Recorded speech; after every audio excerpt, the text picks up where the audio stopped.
শিক্ষা বিভাগলৈ আমূল পৰিৱৰ্তন আনিছোঁ বুলি সদম্ভে ঘোষণা কৰি থকা শিক্ষামন্ত্ৰীৰ অহংকাৰক ধূলিচ্ছাত কৰি লাষ্ট গেট কপালে 5টাকৈ শিক্ষক সংগঠনে। আজিৰে পৰা বিধানসভাৰ শীতকালীন অধিৱেশন আৰম্ভ হোৱাৰ লগে লগে যথাৰীতি আৰম্ভ হৈছে লাষ্ট গেটত বিক্ষোভ প্ৰতিবাদী কাৰ্যসূচী। শিক্ষামন্ত্ৰীয়ে শিক্ষকসকলৰ সমস্যাসমূহ সমাধান কৰিব নোৱাৰাত ক্ষোভিত শিক্ষক সমাজ। অসম শিক্ষক কৰ্মচাৰী ঐক্য মঞ্চৰ সাধাৰণ সম্পাদক আনোৱাৰ হুছেইন চৌধুৰীয়ে তেওঁলোকৰ সমস্যা সম্পৰ্কে কয়, অসম শিক্ষক কৰ্মচাৰী ঐক্য মঞ্চৰ আজি আমি যিটো আন্দোলন কৰি আছোঁ এইটো ৬৬ নম্বৰ আন্দোলন। আমি ইতিমধ্যে ৬৫টা গণ আন্দোলন আমি সফল সমাপ্তি কৰিছোঁ আৰু যোৱাকালিৰ পৰা 10 বজাৰ পৰা আমি অনিৰ্দিষ্টকালীন হৰতাল কাৰ্যসূচী এইকাৰণেই দিছোঁ যে আমাৰ মূল দাবী হৈছে ১/১/২০০৬ তাৰিখৰ ভিতৰত অসমৰ সৰ্বস্তৰৰ ৰাজহুৱা খণ্ডৰ ভেঞ্চাৰ শিক্ষানুষ্ঠানসমূহ প্ৰাধিকৰণ আইনৰ আওতালৈ আনি কৰ্মৰত প্ৰতিগৰাকী শিক্ষক কৰ্মচাৰীৰ পদ প্ৰাধিকৰণ কৰক। আৰু ইয়াত যিটো ডাইচ কোড তেওঁলোকে ৯-১০ বাধ্যতামূলক দি পেলাই এমেণ্ডমেণ্ট কৰিছিলে, সেই ৯-১০ৰ বাধ্যতামূলক ডাইচ কোড নাম্বাৰটো তেওঁলোকে উঠাই দিয়ক। আজিৰ পৰা আৰম্ভ হোৱা অসম বিধানসভাৰ শীতকালীন অধিৱেশনতেই প্ৰাধিকৰণ আইনখন চূড়ান্তভাৱে সংশোধন কৰি কৰ্মৰত প্ৰতিগৰাকী শিক্ষক কৰ্মচাৰীৰ পদ প্ৰাধিকৰণ কৰিবৰ বাবে আমি অসম শিক্ষক কৰ্মচাৰী ঐক্য মঞ্চৰ তৰফৰ পৰা আমি দাবী উত্থাপন কৰিছোঁ। আমি আজি অলপ দুখ প্ৰকাশ কৰিছোঁ, আজি 24 ঘণ্টা 25 ঘণ্টা অতিক্ৰম কৰাৰ পিছতো চৰকাৰী পক্ষৰ পৰা এতিয়ালৈকে কোনো এজন ব্যক্তিয়ে আমাৰ খা খবৰ ল'বলৈ অহা নাই। গতিকে আমি তাকে আমি ধিক্কাৰ দিছোঁ।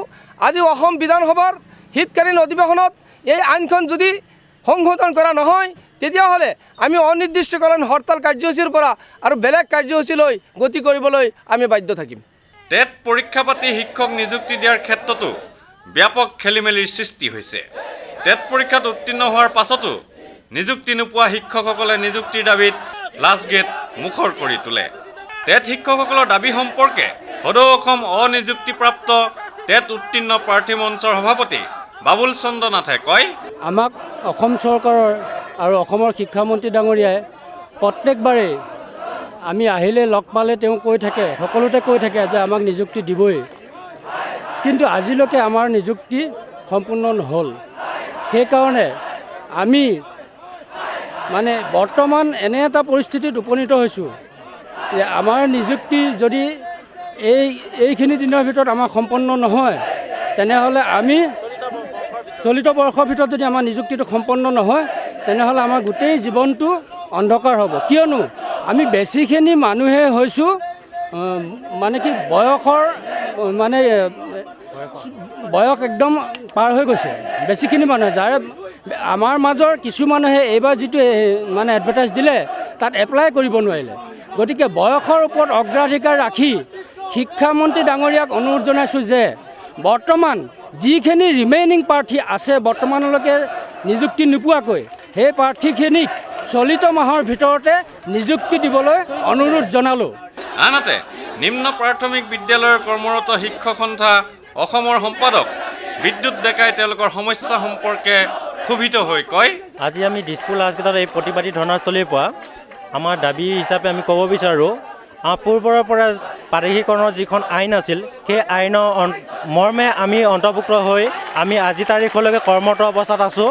এই নিম্ন প্ৰাথমিক বিদ্যালয়ৰ দ্বিতীয় সহায়ক শিক্ষকসকল আজি 2011 চনৰ পদ প্ৰাদেশিকৰণ যিখন আইন প্ৰণয়ন কৰিলে, এই আইনখনত মাত্ৰ 2জন শিক্ষকক প্ৰাদেশিকৰণ কৰি আমাৰ দ্বিতীয় সহকাৰী শিক্ষকসকলক সেই আইনৰ পৰা বঞ্চিত কৰিছে, য'ত নেকি এই দ্বিতীয় সহকাৰী শিক্ষকসকলৰ কাৰণে অসম চৰকাৰে কোনো ৰেছপঞ্চিবল লোৱা নাই, তেনেধৰণৰ কিছুমান লিপিবদ্ধ কৰিছে, যাৰ কাৰণে আমি আজি এনেধৰণৰ প্ৰতিবাদী কাৰ্যসূচী ল'বলৈ আমি বাধ্য হৈছোঁ।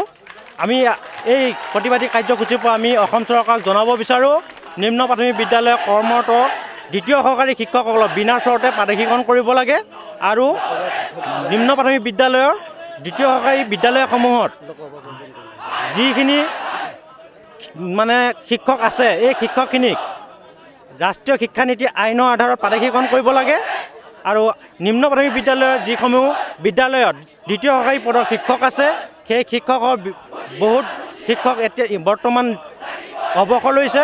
এই অৱসৰ লোৱা যিখিনি শিক্ষক হৈছে তাত আমাৰ দ্বিতীয় সহায়ক শিক্ষক বহুত আছে, সেই শিক্ষকসকলক আপ টু ডেট কৰিব লাগে আমাৰ দ্বিতীয় শাখাৰ শিক্ষকসকলক। টেট উত্তীৰ্ণসকলৰ সমস্যাৰ যেন শেষ নাই। সদৌ BTC অনিযুক্তিপ্ৰাপ্ত টেট উত্তীৰ্ণ সন্থাৰ সম্পাদক প্ৰকাশ গোস্বামীয়ে কয়, আমাৰ কিছুমান দাবী আছে, এই দাবীসমূহ আমি কৈ দিছোঁ। ষষ্ঠ অনুসূচীৰ বাছনিভুক্ত বিশেষ টেট প্ৰাৰ্থীসকলক অতি শীঘ্ৰে 100% নিযুক্তি দিব লাগে। সকলো বাছনিভুক্ত প্ৰাৰ্থীক জ্যেষ্ঠতা আৰু মেধাৰ ভিত্তিত নিযুক্তি দিব লাগে। ষষ্ঠ অনুসূচীৰ টেট উত্তীৰ্ণ প্ৰাৰ্থীৰ প্ৰমাণপত্ৰ অসম ভিত্তিত কাৰ্যকাৰী হ'ব লাগে। উপেক্ষিত তালিকাভুক্ত অৰ্থাৎ ৰিমেইনিং লিষ্ট প্ৰাৰ্থীসকলক নিযুক্তি নিদিয়ালৈকে টেট পৰীক্ষা অনুষ্ঠিত কৰা বন্ধ কৰিব লাগে। BTCৰ শিক্ষা ব্যৱস্থাক সম্পূৰ্ণ ৰাজনীতিকৰণৰ পৰা মুক্ত কৰিব লাগে। BTC অঞ্চলত শিক্ষাৰ ক্ষেত্ৰত সকলো মাধ্যমক সম অধিকাৰ আৰু গুৰুত্ব প্ৰদান কৰিব লাগে। লগতে NCTৰ আধাৰত কেৱল টেট উত্তীৰ্ণ প্ৰাৰ্থীকহে শিক্ষক পদত নিযুক্তি দিব লাগে। অন্যথাই আমি সদৌ BTC টেট উত্তীৰ্ণ সন্থা অনিযুক্তিপ্ৰাপ্ত সন্থাই তীব্ৰ আন্দোলন গঢ়ি তুলিম। আনহাতে সদৌ অসম সংযোগী শিক্ষাকৰ্মী সন্থাৰ সভাপতি মহম্মদ সাইফুল ইছলামে ক্ষোভ প্ৰকাশ কৰি কয়, আমাৰ 2005 পৰা 2012লৈ আমি যি শিক্ষকতা কৰিলোঁ, এতিয়া সৰ্বপ্ৰথম আমাৰ প্ৰশ্ন হৈছে আৰু আমাৰ দাবী হৈছে যে আমাৰ শিক্ষকৰ মৰ্যাদাটো চৰকাৰে অটুট ৰাখিব লাগে। আৰু আমি যোনখন বিদ্যালয়তে ছাপোৰ্টিং টিচাৰ হিচাপে কাম কৰি আছিলোঁ, সেইখন বিদ্যালয়তে আমাক নিয়োগ দিব লাগে। যিহেতু অসমত টেট প্ৰথাটো ভাল আহিছে, আমি আইনক সন্মান জনাইছোঁ। গতিকে বিশেষ টেটৰ জৰিয়তে শিক্ষামিত্ৰসকলৰ সমপৰ্যায়ত আমাকো নিযুক্তি দিব লাগে। এইখিনি আমাৰ লিগেল ডিমাণ্ড। কাৰণ শিক্ষামিত্ৰ আৰু শিক্ষাকৰ্মীসকলক একেখন চুক্তিৰ ভিত্তিত অসম চৰকাৰে নিয়োগ দিছিল। আজি শিক্ষামিত্ৰসকলক যদি বিশেষ টেটৰ জৰিয়তে চৰকাৰে স্থায়িত্বকৰণ কৰিব পাৰিছে, এই ক্ষেত্ৰত আমি শিক্ষাকৰ্মীসকলক যি অন্যায়, আমি কি অন্যায় কৰিছোঁ, চৰকাৰে আমাক স্থায়িত্বকৰণ কৰিব নোৱাৰে আৰু আমাক শিক্ষকৰ মৰ্যাদা চৰকাৰে কিয় অটুট ৰাখিব নোৱাৰে। আৰু আমাৰ এই 5-7 বছৰীয়া যি অভিজ্ঞতা, এই অভিজ্ঞতাত চৰকাৰে আচলতে কি ক'ব বিচাৰে যে আমাৰ অভিজ্ঞতাখিনি কলপাত স্বৰূপ নে আন কিবা। গতিকে আমি চৰকাৰক জনাইছোঁ অনতি পলমে শিক্ষামিত্ৰৰ সমপৰ্যায়ৰ বিশেষ টেট অনুষ্ঠিত কৰি এই আমাৰ গোটেই অসমৰ ধুবুৰীৰ পৰা শদিয়ালৈ যিমান শিক্ষাকৰ্মী আছে সকলোকে আনুষ্ঠানিক বিদ্যালয় শিক্ষকৰ মৰ্যাদাখিনি দিব লাগে আৰু আমাৰ সামাজিক মৰ্যাদা অটুট ৰাখিব লাগে। এইখিনি আমাৰ লিগেল ডিমাণ্ড। আৰু ইমানবোৰ শিক্ষক সন্থাৰ ক্ষোভ অসন্তুষ্টি শিক্ষামন্ত্ৰীয়ে কেনেকৈ প্ৰশমন কৰে সেয়া লক্ষণীয় হ'ব। ভিডিঅ' জাৰ্নেলিষ্ট সুশান্ত দাসৰ সৈতে অমৰদীপ গগৈ, চেণ্টিনেল নিউজ, গুৱাহাটী।